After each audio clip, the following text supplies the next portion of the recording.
एक बार मृत्यु के देवता ने अपने एक दूत को धरती पर भेजा। एक स्त्री मर गई थी, उसकी आत्मा को लाना था। देवदूत आया, लेकिन वह वहां की स्थिति को देखकर दुविधा में पड़ गया। उसने देखा कि 3 छोटी छोटी बच्चियां उस स्त्री की लाश के पास पड़ी हुई हैं। एक अभी भी उस मृत स्त्री के स्तन से लगी हुई है, दूसरी बिलख बिलख कर रो रही है और तीसरी रोते रोते सो गई है। उसके आंसू उसकी आंखों के पास ही सूख गए हैं।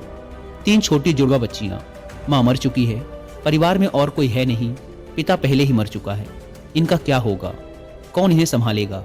यह सोचकर देवदूत को बहुत दुख हुआ। इसीलिए वह खाली हाथ ही वापस लौट गया और अपने प्रधान से जाकर बोला, मैं उस स्त्री की आत्मा को न ला सका, मुझे क्षमा करें, लेकिन आपको इस स्थिति का ज्ञान नहीं है। मेरी जगह आप होते तो शायद आप भी यही करते। उस स्त्री की 3 छोटी छोटी जुड़वा बच्चियां हैं, एक अभी भी उसके स्तन से लगी हुई है, दूसरी रोते रोते सो गई है और तीसरी चीख चीख कर रो रही है। परिवार में उन्हें संभालने वाला और कोई नहीं है।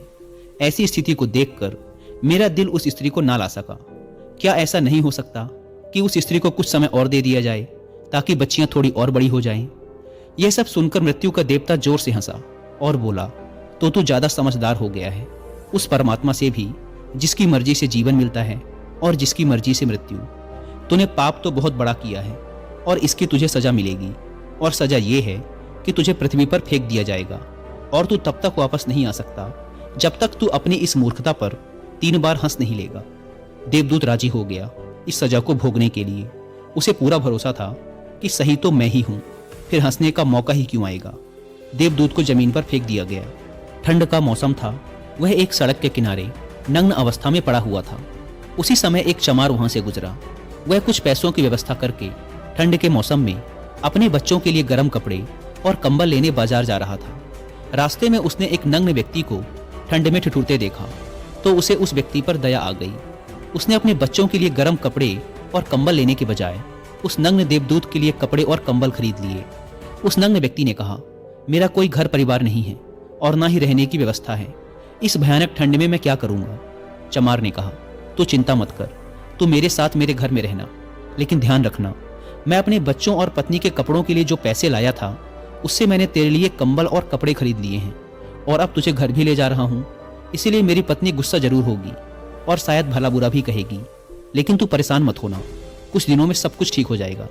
उस देवदूत को लेकर चमार घर पहुंचा। अब ना तो चमार को पता था कि जिसे वो ले जा रहा है वो देवदूत है, और ना ही पत्नी को पता था कि जो आया है वो देवदूत है, जिसके आते ही घर में खुशियों की बाढ़ आ जाएगी। जैसे ही चमार देवदूत को लेकर घर पहुंचा और पत्नी को सारी घटना बताई, पत्नी तो गुस्से से आग बबूला हो गई। वह चमार पर बरस पड़ी। बहुत भला बुरा कहा उसने, बहुत चीखी चिल्लाई। उस दिन देवदूत पहली बार हंसा। चमार ने पूछा, क्या बात है, हंसते क्यों हो? देवदूत ने कहा, जब मैं 3 बार हंस लूंगा तो हंसने का कारण भी बता दूंगा। देवदूत पहली बार हंसा क्योंकि उसे लगा कि चमार की पत्नी ये नहीं देख पा रही कि घर में देवदूत आया है, जिसके आते ही घर में हजारों हजार खुशियों के द्वार खुल जाएंगे।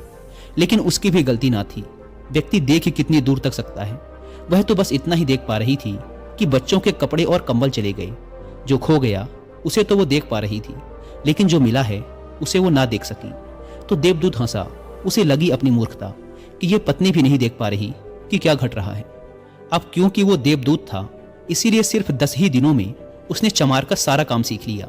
वह जूते बनाने लगा और सिर्फ कुछ ही महीनों में उसके जूते इतने बिके कि चमार अमीर हो गया।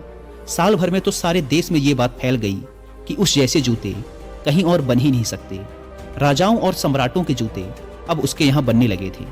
चमार के घर धन की बारिश हो गई। सब बहुत खुश थे और सब कुछ बहुत अच्छा चल रहा था। एक दिन सम्राट का एक आदमी आया और बोला, ये चमड़ा बड़ा कीमती है, आसानी से मिलता नहीं, कोई गलती नहीं होनी चाहिए। सम्राट के लिए जूते बनाने हैं और ठीक इस तरह के बनाने हैं। ध्यान रखना, जूते ही बनाने हैं, चप्पल नहीं। उस राज्य में ऐसी प्रथा थी कि जब कोई व्यक्ति मर जाता था तो उसे चमड़े की चप्पल पहनाकर चिता पर लिटाया जाता था। चमार ने भी देवदूत से कहा कि चप्पल मत बना देना, जूते ही बनाना। सम्राट का स्पष्ट आदेश है, और ध्यान रखना, चमड़ा सिर्फ इतना ही है, कोई गलती मत करना, वरना बड़ी मुसीबत में फंस सकते हैं। सम्राट का काम है। इतना कहने के बाद भी देवदूत ने उस चमड़े से चप्पल ही बनाई। जब चमार ने देखा कि देवदूत ने जूते की जगह चप्पल बनाई है तो वह आग बबूला हो गया। वह गुस्से में इतना पागल हो गया कि डंडा लेकर देवदूत को मारने दौड़ा। उसने कहा, तुझे बार बार समझाया था कि जूते ही बनाना, लेकिन तूने चप्पल बना दी। अब सम्राट हमें छोड़ेगा नहीं, तू तो मरेगा ही, लेकिन साथ ही मुझे और मेरे परिवार को भी फांसी लगवाएगा। इतना सुनते ही देवदूत खिलखिलाकर हंस पड़ा। उसी समय पीछे से दौड़ता हाँफता सम्राट का आदमी आया और बोला, जूते मत बनाना, चप्पल ही बनाना, क्योंकि सम्राट की मौत हो गई है। इतना सुनते ही चमार के हाथ से डंडा छूटकर नीचे गिर पड़ा।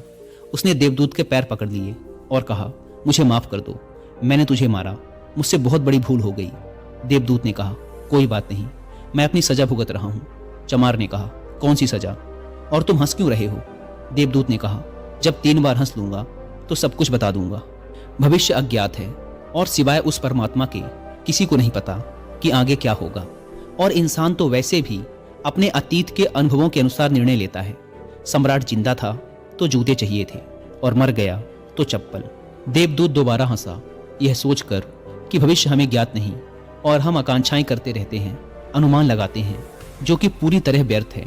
हम इच्छा करते हैं कि यह घटेगा, लेकिन वो कभी नहीं घटता, क्योंकि कुछ और ही घटना तय है। हमारी नीति बिना हमसे पूछे चलती है, लेकिन हम बेवजह हो हल्ला मचाए रहते हैं। चाहिए चप्पल, लेकिन जूते बनवाते हैं। मरने का समय नजदीक आ रहा है, लेकिन हम जिंदगी का आयोजन करते हैं। तो देवदूत को लगा कि मुझे क्या पता कि उन लड़कियों का भविष्य क्या होगा, मैं बेवजह ही बीच में पड़ा। यही सब सोचकर अपनी मूर्खता पर आज देवदूत खिलखिलाकर हंसा था। इसी प्रकार कुछ बरसों बाद एक तीसरी घटना घटी। देवदूत चमार की दुकान पर बैठा जूते बना रहा था। तभी वहां 3 जवान लड़कियां एक बूढ़ी औरत के साथ आईं। उन तीनों की शादी होने वाली थी, तो वो अपने लिए जूते का नाप देने आई थी। देवदूत उन्हें देखते ही पहचान गया कि ये वही तीनों लड़कियां हैं जिन्हें वो उनकी मृत मां के पास छोड़कर आया था, जिनके कारण आज वो ये सजा भुगत रहा है। वो तीनों देखने में स्वस्थ थी, सुंदर थी, और उन्हें देखकर लग रहा था जैसे वो किसी बड़े घराने में पली बढ़ी हों। उसने उनसे पूछा, तुम्हारे साथ ये बूढ़ी औरत कौन है? बूढ़ी औरत ने जवाब दिया, ये मेरे पड़ोसन की लड़कियां हैं। बचपन में ही इनकी माँ की मृत्यु हो गई थी। बेचारी बहुत गरीब थी, उसके पास खाने को भी ना था। उसके स्तनों में इनको पिलाने के लिए दूध भी ना था। वो इन्हें दूध पिलाते पिलाते ही मर गई। मेरे कोई संतान ना थी, इसीलिए मैंने इन्हें अपने बच्चों के रूप में अपना लिया, और अब इनका सम्राट के खानदान में विवाह होने जा रहा है। देवदूत ने सोचा, अगर इनकी माँ जिंदा होती तो ये तीनों बच्चियां भयानक गरीबी, भूखमरी और दरिद्रता में बड़ी होती, पर क्योंकि माँ मर गई, इसीलिए इनका लालन पालन इतने धनी परिवार में हुआ, और अब इस बूढ़ी औरत की सारी धन दौलत की यही तीनों मालकिन है। उस दिन देवदूत अपनी मूर्खता पर तीसरी बार हंसा। उसने उन तीनों लड़कियों के लिए अब तक के सबसे शानदार जूते बनाए और चमार से आकर सारी बात कह सुनाई कि ये 3 कारण थे मेरे हंसने के। मेरी गलती थी जिसकी मुझे सजा मिली।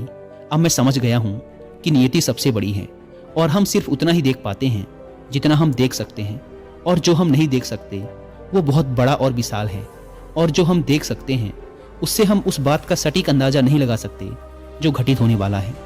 मैं अपनी मूर्खता पर 3 बार हंस चुका हूँ। मेरा दंड पूरा हुआ, इसलिए अब मैं चलता हूँ। और देवदूत वहां से चला गया। दोस्तों, इस कहानी से सीखने वाली बात यह है कि आज घटी घटनाओं को देखकर हम इस बात का अनुमान नहीं लगा सकते कि यह घटना हमारे लिए अच्छी है या बुरी। इसका उत्तर तो भविष्य की गर्त में ही छुपा है। इसीलिए हर घटना पर अच्छी या बुरी की प्रतिक्रिया देना व्यर्थ है। हमें बस जो हो रहा है उसका साक्षी बनने का प्रयास करना चाहिए। गौतम बुद्ध भी अपने उपदेशों में यही कहते हैं कि ना तो अतीत के लिए पश्चाताप करो और ना ही भविष्य की चिंता। बस आज में जियो, इस पल में जियो, और इसी के साथ एक हो जाओ।